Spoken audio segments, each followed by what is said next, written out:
The story of Dennis Wade Suttles presents a chilling account of escalating domestic violence. This violence tragically culminated in a brutal murder. The crime occurred in March 1996. The location was a Taco Bell parking lot in Knoxville, Tennessee. The victim was Gail Rhodes, Suttles' estranged girlfriend. Suttles had a documented history of violent offenses. He engaged in stalking behavior towards Rhodes before the murder. The murder itself happened in front of Rhodes's 15-year-old daughter. Other witnesses were also present at the scene. Please like and subscribe if you're new to the channel. The relationship between Dennis Suttles and Gail Rhodes began in April 1995. It progressed relatively quickly. By October 1995, they were engaged. It is notable that the victim's divorce was not yet final at the time of this engagement. They took a significant step in December 1995. Suttles and Rhodes moved in together along with Rhodes's daughter. Suttles gave Rhodes an engagement ring at Christmas that year. The relationship began to sour shortly thereafter. Rhodes moved out in February 1996 following a significant argument. During this argument, Suttles admitted to attempting to take the engagement ring back. He also confessed to breaking a necklace belonging to Rhodes. Around the time of this argument, Rhodes's co-workers noticed disturbing physical signs. They observed deep bruises on her neck. Following the breakup, Suttles became visibly distraught.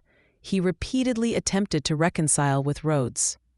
His attempts included persistent contact. He called her repeatedly at work. Sometimes, he would wait for her outside her workplace. He left cards on her car windshield. He also attempted to speak with her whenever he encountered her in public. Gail Rhodes genuinely feared for her safety. She actively tried to avoid Suttles. She took steps to protect herself. She kept her new address secret from him. Her fear was so profound that she carried important personal documents with her. These included items like a burial plot deed. Rhodes's co-workers were aware of her concerns. They would escort her to her vehicle in the evening for her safety. She also refused to speak with him on the telephone when he called. Rhodes was aware of Dennis Suttles' violent past. This knowledge undoubtedly contributed to her fear. He had a previous conviction dating back to 1986. These convictions were severe. They included felonious assault with bodily injury. More alarmingly, they included 3 counts of assault with intent to commit first-degree murder. These convictions stemmed from a disturbing incident. It involved his estranged former wife and son. He had attempted to force them to return home. During that episode, he shot his former father-in-law who intervened. He also assaulted a police officer during the same incident. Rhodes knew the circumstances of this history. She had accompanied him to a parole visit in October 1995. The parole officer, recognizing the potential risk, advised Rhodes to call if anything unusual occurred. This warning underscores the known danger Suttles posed. On the day of the murder, March 13, 1996, Suttles worked his regular job. His co-workers reported that he seemed normal throughout the day. While driving home, he unexpectedly saw Gail Rhodes. She was with her daughter and her daughter's friend, Arlisa Tipton. He lost sight of their car. He then went to his mother's house. He was invited to stay for supper. He left his mother's house around 5:30 p.m. Again, he appeared normal to his mother. He stopped at a Walmart. This store was located in the same shopping mall area as the Taco Bell. He stated he was looking for roofing supplies but did not find them. Driving away from Walmart, he drove past the back of the Taco Bell restaurant. He noticed the victim's car parked in the back lot. This was a location where she often parked, specifically to avoid being seen. Upon seeing her vehicle, he pulled into the Taco Bell parking lot.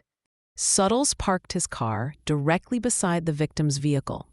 He then went inside the restaurant. He attempted to speak with Gail Rhodes. An argument ensued between them inside the restaurant. Suttles followed Rhodes and the 2 girls outside. The argument continued beside the victim's automobile. As Rhodes attempted to get into her car, Suttles grabbed her. He physically prevented her from entering the vehicle. He placed one arm around her neck. With his other hand, he held a lock-blade pocket knife to her throat. Christina, Rhodes's daughter, approached them. Suttles issued a chilling threat to Christina. He told her, "Get back, or I'll kill her."